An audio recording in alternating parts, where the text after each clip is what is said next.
écoutez Radio Ma'arif.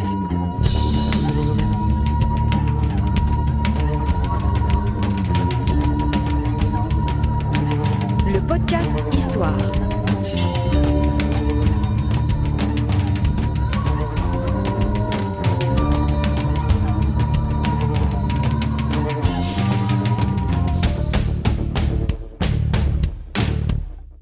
Produit avec le soutien de Maroc Télécom.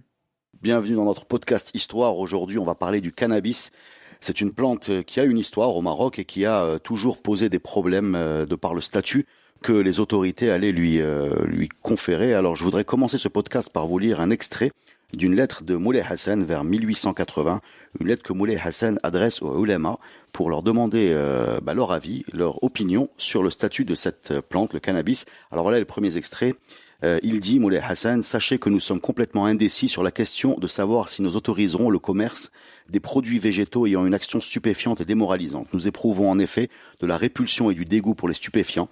Deux solutions opposées sont présentées à notre esprit, l'une consistant à réserver ce commerce au marzen et l'autre à l'autoriser librement. Veuillez élucider cette question en vous basant sur les prescriptions de la loi religieuse incorruptible afin qu'il nous soit possible de sortir de cette impasse. Le sujet est d'importance capitale. Voilà, le cannabis, sujet d'importance capitale. Et pour en parler avec nous aujourd'hui, on reçoit dans notre podcast Histoire Khalid Mouna, anthropologue, professeur à l'université Moulay Ismail de Meknès. Bienvenue Khalid. Merci. Et merci pour cette invitation. Alors, explique-nous un peu ce cannabis. Quand est-ce qu'il débarque au Maroc et par où, pourquoi et quand? Alors, l'histoire du cannabis, c'est d'abord une histoire politique qui ne concerne pas le Maroc, mais qui concerne le Maghreb. Déjà, on a les premiers éléments avec l'arrivée de la dynastie fatimide en Algérie, qui était essentiellement dans les montagnes de Djidjel, des Aurès et tout en Algérie, avec comme soutien tribal, c'était la tribu de Ktama, qui existait déjà à l'époque. C'est quelle année ça, les Fatimides? C'est 10e, 11e siècle. D'accord. Et à la même époque, on a déjà en fait un mouvement qui existe au Moyen-Orient, qui s'appelle Hashashi, qui étaient des fumeurs de hashish et qui pratiquaient l'assassinat politique sous l'effet de la consommation de hashish. Ça, c'est le fameux bouquin Alamout. Exactement. Et avec le départ des Fatimides vers le Caire, les Ktama, ils vont subir une sorte de stigmatisation de la part des Algériens parce que ils avaient adopté la doctrine et la pratique ismaélite chiite, qui est très minoritaire au Maghreb.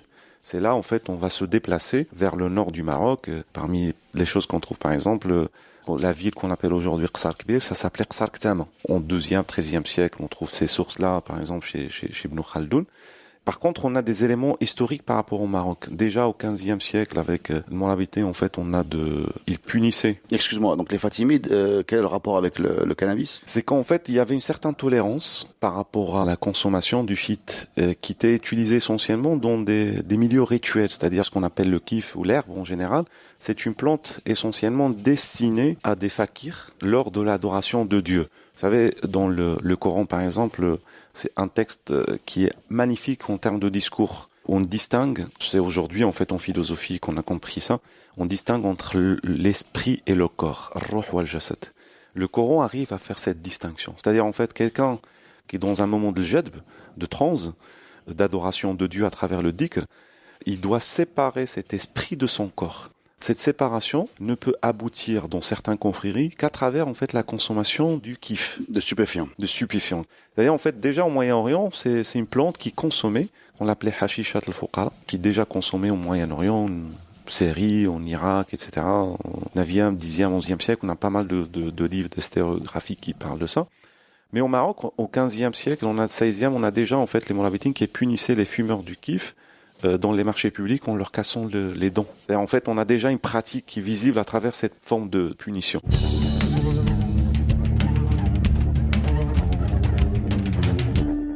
15e, 16e, 17e siècle au Maroc, c'est l'ère politique des confréries. C'est-à-dire, en fait, c'est le passage de dynasties fondées sur la asabia, solidarité tribale, vers des dynasties fondées sur l'élément religieux, la légitimité religieuse. Ce sont les Mérinides qui vont mettre ça en place, avec une sorte d'association avec les Jazoulites.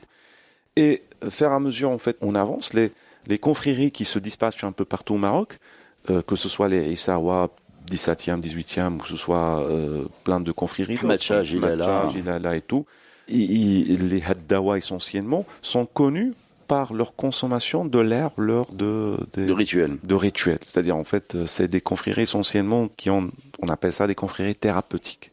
D'accord. Qui jouent un rôle de guérir un peu des corps qui sont touchés par un certain nombre. Donc c'est une plante, si je comprends ce que tu me dis, qui a toujours été associée à un rituel thérapeutique et voire spirituel, c'est ça? Spirituel et social. Parce que les Marocains le consomment. Par exemple, il y a pas mal de livres qu'on trouve notamment dans le Nord où existait cette culture déjà. Existait d'ailleurs dans d'autres régions du Maroc, mais dans le Nord c'est très présent.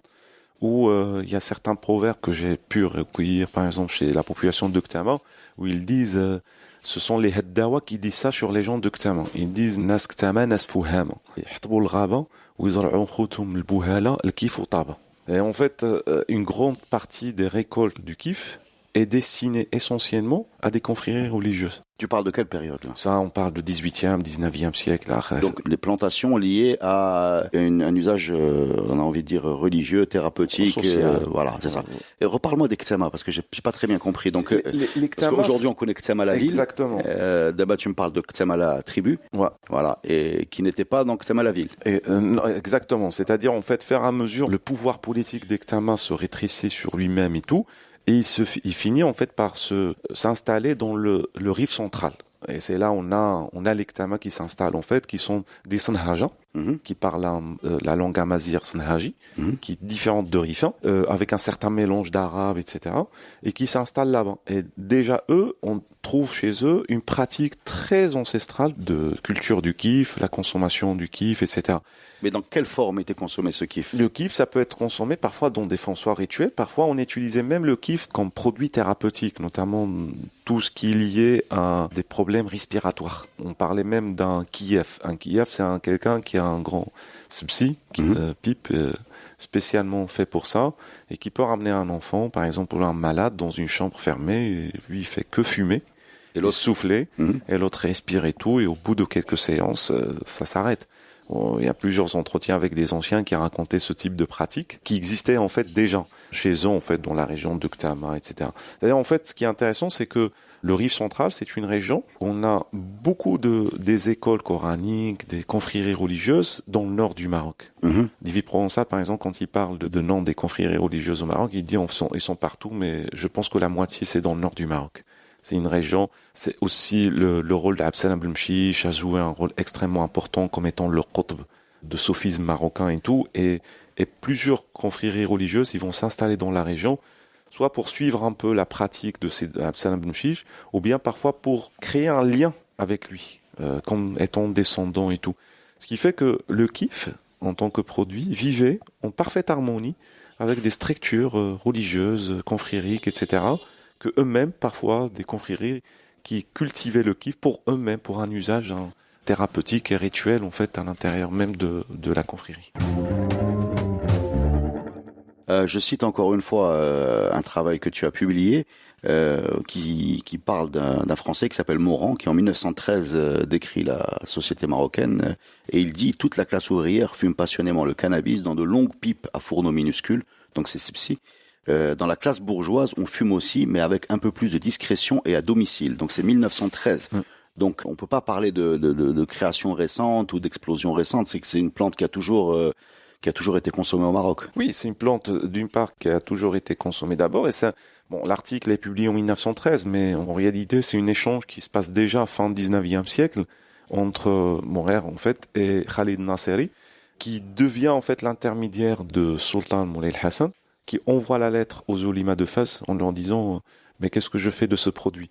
Parce que le kif marocain, ça a une histoire politique. Si on comprend pas l'histoire politique aujourd'hui, on peut pas comprendre sa place qu'il a aujourd'hui. Mais on est là pour l'écouter, l'histoire politique. Cette histoire, elle est essentiellement quand les Français arrivent, avec les accords de libre-échange avec le Maroc, fin 19e siècle et tout. Bon, le Maroc déjà perd la guerre de Tétouan, on l'appelle en Espagne la Guerra de Africa, de 1860. C'est une guerre où le Maroc perd à la fois un territoire qui est Tétouan, qui est occupé par les Espagnols. Quelques années. Et en même temps, l'Espagne impose une grosse somme d'argent au Maroc, comme indemnité en fait au père de la perte de la guerre et tout. Et le kif, c'est un des produits que le Marzen utilisait en fait, qui faisait partie de l'économie de Seka, c'est-à-dire le monopole de Marzen. Seka. Et C'est quoi ce cas? c'est-à-dire en fait, c'est les produits, on paye des impôts pour le marzen quand on le produisait. D'accord. Donc la culture du cannabis Du kiff, va servir du à kiff. payer l'impôt de guerre. Voilà, c'est le qannab al-hindi à l'époque, on l'appelait. Le chanvre indien. Le chanvre indien, le kiff. Les Français, quand ils arrivent, ils libèrent le marché marocain. Certaines activités, c'est-à-dire en fait dans le cadre de libre-échange, fin 19e siècle, par contre, ils veulent un marché qui est très lucratif. Le marché qui est très lucratif, c'est le chanvre indien, c'est le cannabis. Ils font pression sur le marzen pour libérer cette activité, pour qu'il ne reste plus le monopole de l'État. C'est à ce moment-là, en fait, où le sultan se retrouve dans une sorte de position un peu délicate. Pas par rapport aux Français, mais par rapport aux oulimas de Fès qui sont les vrais détenteurs de pouvoir. Oui, c'est ça, c'est ce qu'on découvre aussi dans cette lettre. C'est-à-dire qu'il y a une autorité qui est au-dessus, quoi, du sultan, et qui se réfère à elle, cette autorité, pour avoir une position claire. Donc il leur dit, en gros, qu'est-ce que je fais? Est-ce que je garde le monopole? Est-ce que je le lâche? Qu'est-ce qui va se passer? Mais tout en justifiant, en disant, même si je garde le monopole, je sais que ce produit n'est néfaste pour les gens. Et si je le libère aussi, ça va être doublement néfaste pour les gens, parce que les Français vont user de ce produit-là pour produire plus et donner aux Marocains de consommer plus de kiff. Oui, il y a une phrase où il dit l'autorisation pure et simple équivaudrait à inciter les gens du vulgaire et les ignorants à faire usage de stupéfiants. Étant donné le bon marché de ces produits, tous riches et pauvres pourraient s'en procurer, ce serait un moyen détourné de le proclamer illicite pour le peuple, ce qui lui était interdit. Exactement. Donc il y a une problématique religieuse, on sent aussi un peu de santé publique quand il parle de démoralisation, et on sent également un problème économique par rapport à ce monopole. Donc c'est assez intéressant de souligner ça, parce que Khalid Nasseri, par exemple, quand il parle de ça, il va revenir sur la question en disant on est devant deux difficultés majeures qui ne relèvent pas forcément de religieux, mais qui sont de l'ordre de, avec le langage d'aujourd'hui, on peut appeler ça par la politique publique. Il constate deux choses. La première, en fait, on le voit dans l'échange. Il dit si on libère, effectivement, on va avoir le vulgate personne en fait fumer en public, etc. Mais si on interdit, on peut prévoir une sorte d'émeute publique de la part des fumeurs. Ce qui est intéressant ici, c'est Khalid Nasseri, c'est comme s'il nous dit que les Marocains consomment le kiff à une grande échelle. On sait par exemple les artisans, les métiers corporatifs, les artisans dans des grandes villes, que ce soit Tétouan, Fès, Salé, Meknès, etc., Marrakech et tout, c'est des grands fumeurs du kiff. On fume avant de commencer le travail. C'est-à-dire, en fait, le kiff fait partie d'une vie quotidienne. On les appelait shawin, c'est-à-dire douaqin, au sens de cette époque. Alors ça, c'est une des points qui va créer une sorte de problème. Les oulimas de Fès, ils savaient politiquement que si on interdit, on met le marzen dans une difficulté économique. Et c'est le but, en fait. Parce que la réponse des oulimas, c'était en fait, tu dois interdire pour le monopole de l'État, et tu dois interdire aussi le monopole des Français. Donc interdire le produit tout simplement. Interdire le produit, parce que c'est mettre le système en crise. Et pourquoi les oulémas voulaient mettre le système en crise? Parce qu'il y a un désaccord entre les oulémas de Fès et la politique de réforme que Hassan Ier veut entamer au niveau du Maroc. Dans cette politique, les oulémas se considèrent comme étant exclus du pouvoir. En fait. Voilà, une sorte de laïcisation, on peut dire, de Moulay Hassan, c'est ça? Non, mais déjà, il y a une vraie crise, parce que l'après Hassan I, c'est tout de suite, en fait, c'est les accords d'Algésiras, c'est l'accord par la suite de 1912, c'est le protectorat qui intervient. On est dans un système qui est en crise, en fait. Le marzen est en crise politique. On le remet en crise économique. Tous se centraient à Fès, en fait. C'est ça qui est intéressant. Tout se passe à Fès. C'est pour ça, les Français, quand ils arrivent, la première des choses qu'ils vont faire, c'est de déplacer le capital de Fès à Rabat. Pour avoir plus de contrôle. Bah oui, parce qu'ils veulent pas être, en fait, à côté. Fès, c'est une ville qui est connue essentiellement par des révoltes permanentes des artisans. Des tanneurs. Des tanneurs, etc. Avec aussi des présences des grandes familles, des oulimas, des madrasas, etc. Et du coup, les Français, ils veulent surtout pas être à côté, en fait, de différentes poches de pouvoir, en fait, qui sont... Du contre-pouvoir. Voilà.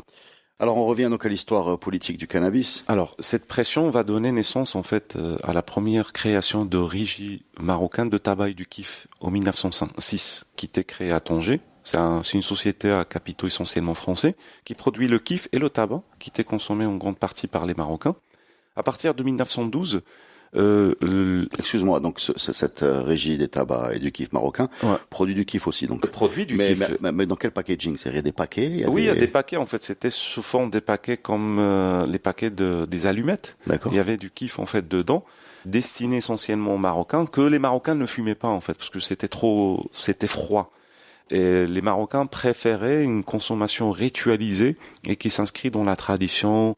C'est lui-même qui le prépare, etc. Par exemple, moi j'ai appris il y a pas longtemps, par l'intermédiaire de quelqu'un, dans la région de Nimlal ou Jdida, pardon, il y a tout un village, en fait, ce sont les femmes qui préparent le kiff pour les hommes. C'est eux qui font le qssa et tout, trleta, tabal, kiff, voilà, tous les mélanges, msous, mdrah, voilà, c'est le langage, en fait. Et du coup, les vrais kiyafa voulaient acheter, en fait, leur propre kiff, en fait. D'accord, donc la régie du tabac et du kiff, elle a... C'était juste pour mettre la main sur une activité qui est rentable, en fait. D'accord. Voilà, ça c'est le premier but. Ça démarre au début du siècle. La guerre, on va faire un petit peu des raccourcis pas pour aller vite, parce que ça ont plus de sens. La guerre de 21-26, la guerre du Rif, Abdelkrim Khattabi interdit la culture du kiff et même interdit la consommation du kiff. Pour des raisons morales? Morales. Parce que Abdelkrim Khattabi, c'était quelqu'un quand même d'assez religieux. On n'évoque jamais ça.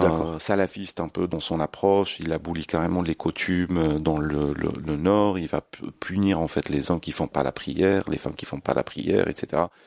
Dans ces punitions, les hommes qui font pas la prière, ils vont à la guerre. Les femmes qui font pas la prière, ils doivent donner, en fait, comme un membre d'une sorte une poule. D'ailleurs, en fait, c'est, Abdelkrim Khattabi, c'est, dans sa dimension, c'était un salafiste un peu réformiste, je sais pas, mais en tout cas, il a mis à l'écart toutes les coutumes amazirs pour mettre à la place ce qu'il appelait lui charia. Et parmi ces lois, c'était d'interdire la consommation, la culture du kiff. D'accord. Les Français, qu'est-ce qu'ils font? Il fallait isoler le mouvement de libération du Rif avec Abdelkrim Khattabi. Et une partie de cette politique d'isolation, c'est de ne pas laisser le djihad d'Abdelkrim Khattabi s'associer à un discours religieux confrérique.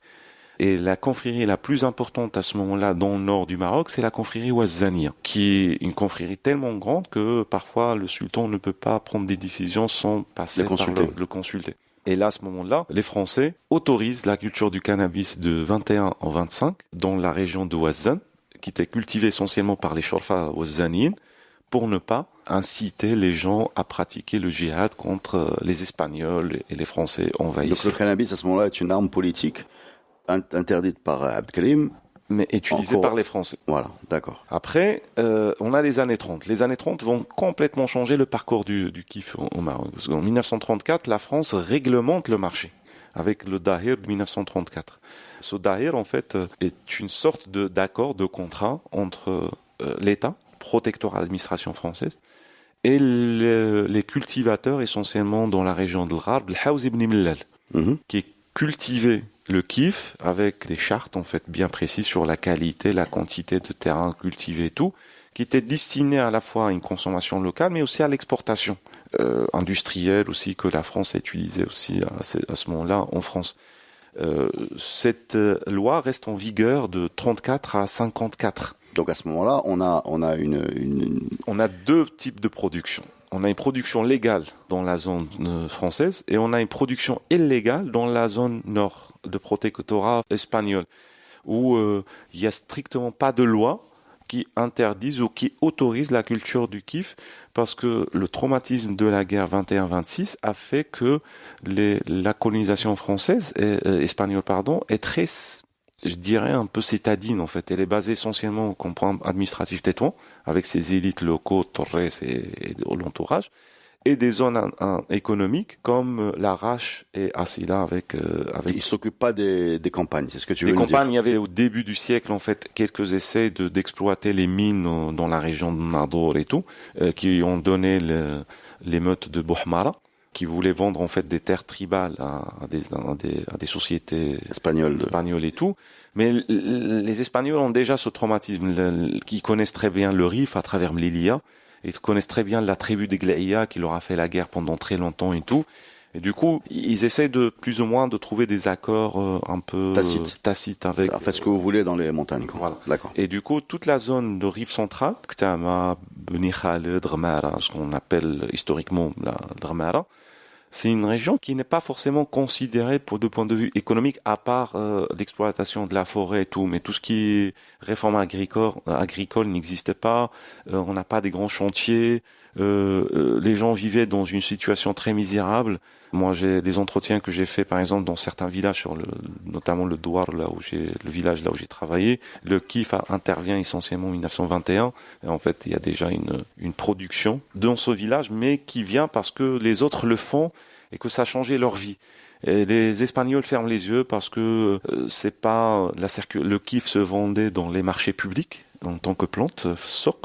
Les gens le vendaient comme nana. Voilà.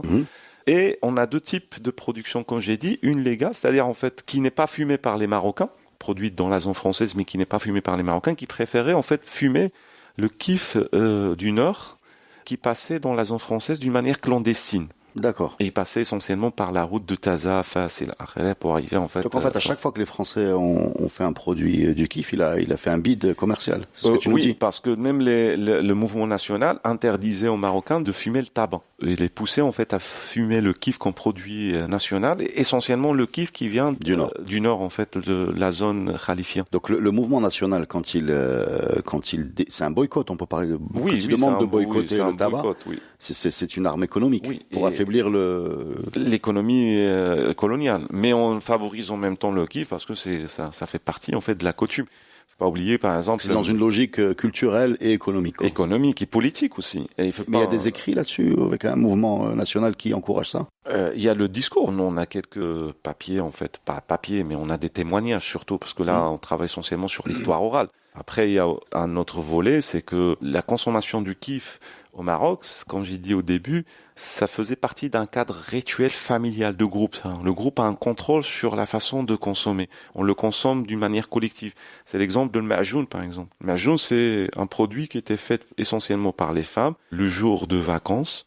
Et en fait, chacun prend sa part, la kick, en fait, partagée, chacun sa part, et on rigole, on danse et tout. Même nos parents, ils nous racontaient ce type d'histoire où le ma'joun, il faisait partie, en fait, de la dynamique sociale. Un plat de fête, quoi. Exactement. C'est-à-dire, en fait, c'est à partir du moment où ce produit sort de cadre rituel et de contrôle du groupe qui devient, en fait, un produit de transgression. D'une part, ça, c'est sur la norme sociale.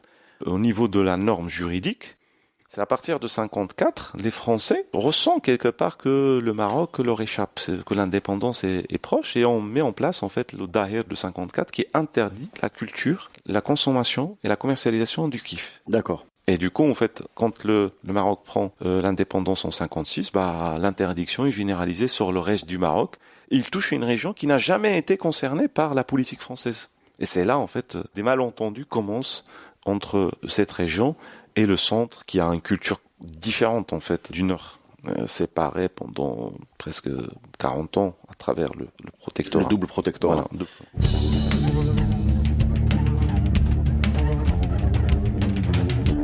Et quand est-ce que cette plante récupère sa valeur sort de ce cadre un peu contrôlé, familial, festif, rituel, et arrive en une consommation récréative. Ça, il faut le prendre sur deux volets. Alors, le premier volet, c'est que dans l'imaginaire des gens, les gens, quand on leur parle, ils disent « Ouais, mais nous, Mohamed El-Khamis nous a donné l'autorisation de cultiver le KIF en 58. » Il n'y a pas de dahir, en fait, de 58. En tout cas, moi, je l'ai jamais vu. Ça fait 15 ans que je travaille sur ce sujet-là, et j'ai jamais vu de dahir qui parle de l'autorisation de Mohamed V qui donne aux gens de Ktama et de Bni Khaled de cultiver le KIF.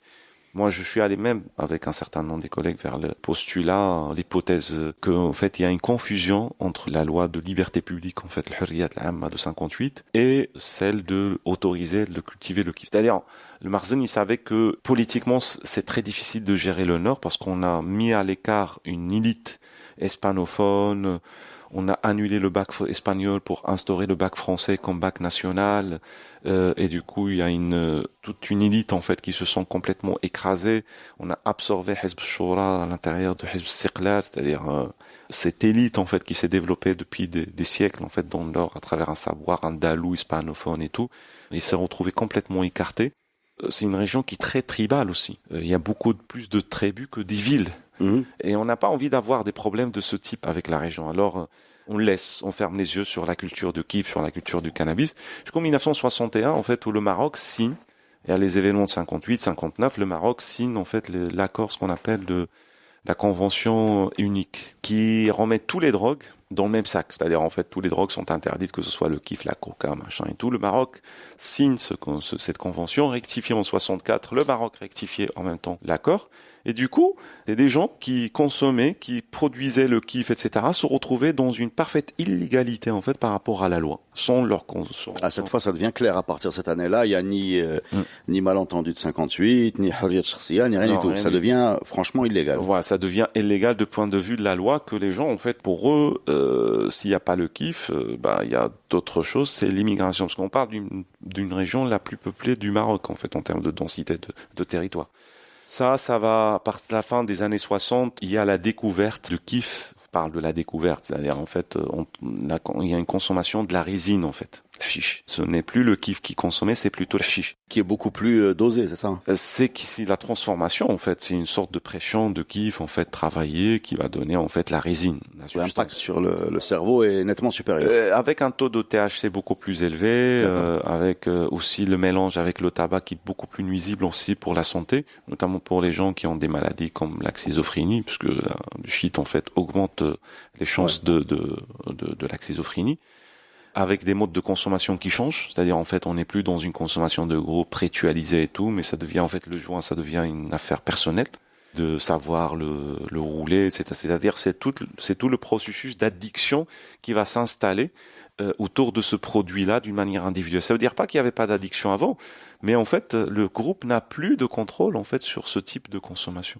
Et la loi, c'est elle qui fera en fait la règle pour créer une zone clandestine avec des groupes de type mafieux, je vais pas dire mafieux, mais de type mafieux, des réseaux transnationaux et tout, qui commencent à exploiter la production et la commercialisation du kiff à l'échelle nationale, avec une élite déjà locale qui était urbain et qui aussi vendait en fait le kiff. À l'époque, il y a plein d'anciens trafiquants, cultivateurs et autres qui me racontaient dans les années 70, parce qu'on va profiter aussi de réseaux migratoires, les rifins qui résident en Belgique, aux Pays-Bas et tout, qui vont faire connaître aussi le produit.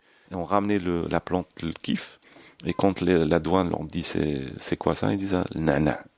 En fait, les Européens, ils distinguaient pas entre nana et d'accord. Voilà, c'est pas le kiff en tant que de plante, ouais. C'est pas un truc qui est connu. Et ça a duré pendant une quinzaine d'années, une commercialisation, bien l'origine de tabac au Maroc, parce de kiff et tabac c'est fini, on parlait d'origine de tabac au Maroc, commençait à taxer les trafiquants du kiff de la non-déclaration d'un produit.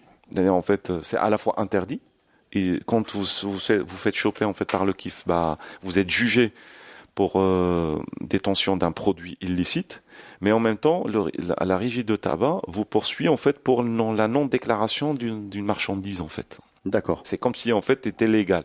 Le système, il laisse une économie qui devient florissante de plus en plus, qui crée de dépendance économique aussi de la population, parce que plusieurs villages commencent à quitter en fait leurs activités agricoles autres pour se spécialiser uniquement dans le kiff. Et on a par exemple toute la région de Ktam à ce moment-là qui n'était pas forcément pratiquante de la culture du cannabis, même s'il existait par-ci par-là, rentre dans une sorte de production unique en fait. C'est le cas aussi de la région de Rmara, de Bni Khaled. Et là, à la fin des années 70, on a déjà une économie qui est installée.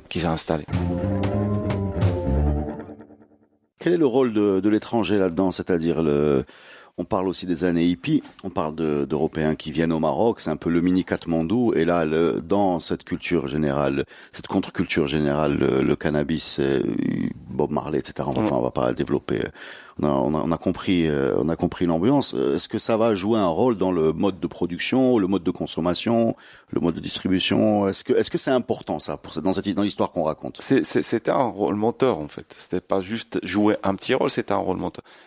Ou par exemple les hippies, quand ils arrivaient vers la fin des années 60 et tout, le Maroc est déjà en fait une destination exotique en termes de consommation du kiff et du cannabis essentiellement par la suite. Et les gens venaient, bon, c'est des histoires que des anciens racontaient qui ont vécu cette période-là, on échangeait des t-shirts, des radios. Il n'y avait pas d'argent. C'était de la troc en fait. Et ils venaient, ils s'installaient avec leur tente, ils fumaient pendant 10 jours, 15 jours, un mois et tout. Ils partaient par la suite. Et en fait, la population était très contente, en fait. Sauf que les gens se posaient la question, pourquoi il y a autant de gens qui viennent pour consommer chez nous? C'est-à-dire, en fait, il y a une prise de conscience. Prise de conscience de la valeur, de la demande. De la demande, exactement, de la demande plutôt de ce produit par un étranger qui vient, qui s'installe, qui reste pendant un certain temps et tout. Et c'est vers les années 70 que le hippie n'est pas besoin de venir, en fait. C'est plutôt le produit qui va aller vers lui. D'accord. Parce qu'on a déjà un marché qui est extrêmement lucratif et qui demande. Mais on attend une période fondamentale dans la transition de cette économie qui, à la fois, le Maroc représente un certain exotisme économique, géographique, etc. On fait le tour du Maroc et on s'installe dans le Rif avant de repartir ou avant de faire le tour du Maroc et tout pour fumer le kiff et tout. Et la guerre de l'Afghanistan et la guerre de Liban vont complètement changer le destin du Rif du Maroc et de la production du cannabis. Alors, de quelle guerre d'Afghanistan tu parles? Parce qu'ils sont en guerre depuis très longtemps, avec les Russes, avec les Soviétiques. Parce que l'Afghanistan, c'est un gros producteur de pavot. Le Liban aussi, c'est un gros producteur de chanvre indien dans la région de Beqa. Et du coup, la zone de distribution, des années 80, ça. Début des années 80, la zone de distribution de kiff se rétrécit. Parce qu'il y a d'autres acteurs qui sont rentrés, qui veulent monopoliser cette activité économique, qui est extrêmement importante pour financer la guerre. Bon, il y a quelque chose que j'ai pas, par exemple, signalé, c'est que la production de kiff dans la zone française va augmenter lors de la guerre de l'Indochine, parce que la France finançait en partie, en fait, ramener de l'opium, voilà, ça a toujours été, en fait, un instrument de guerre pour les soldats, pour fumer, tout. On ramenait, en fait, le kiff marocain dans les zones de guerre pour qu'il soit fumé. Alors, par les soldats. Oui. D'accord. Et c'était le cas aussi des soldats espagnols dans le Nord, en fait.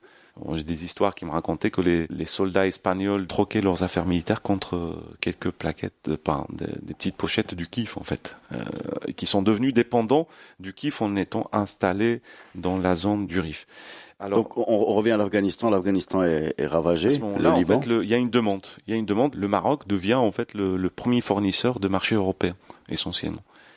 Et il y a une nouvelle reconfiguration des réseaux de trafic qui va se passer entre l'Espagne, le Maroc, la France, le Pays-Bas, la Belgique et tout, avec l'arrivée à la fois des Américains, des Italiens, des Français. Tout le monde veut être dedans parce que c'est le seul marché aujourd'hui qui peut fournir l'Europe. Et là, à ce moment-là, on a une expansion de territoire de culture du kiff qui probablement, on n'a pas d'estimation, mais on peut dire 30 ou 25 000 hectares au top fin des années 70.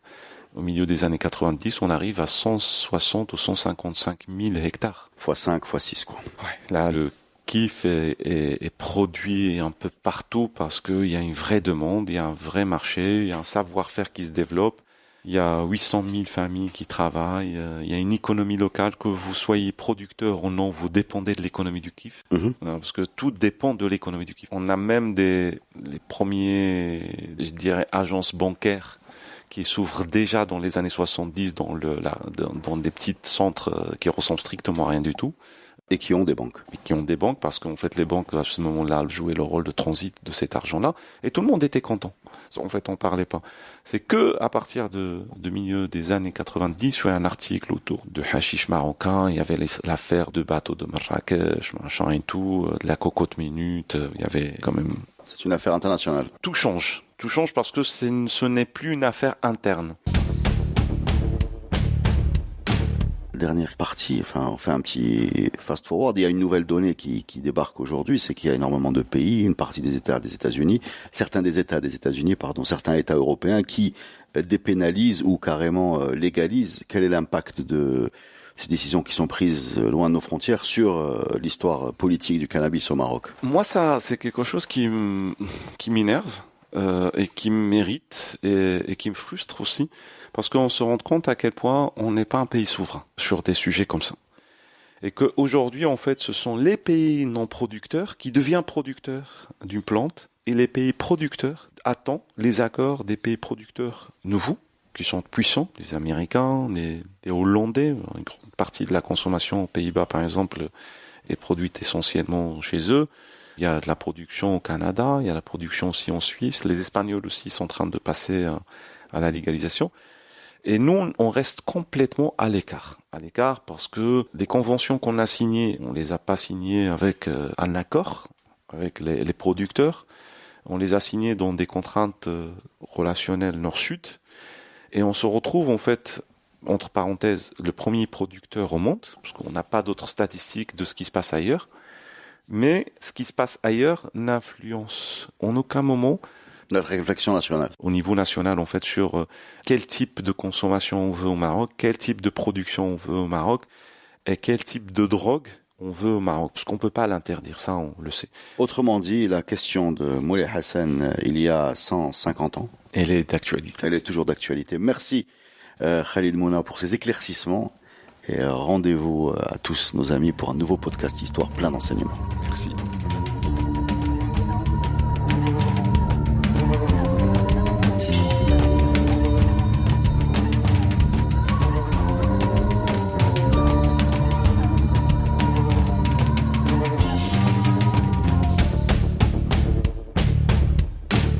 Ce podcast est produit avec le soutien de Maroc Télécom. Maroc Télécom, un monde nouveau vous appelle.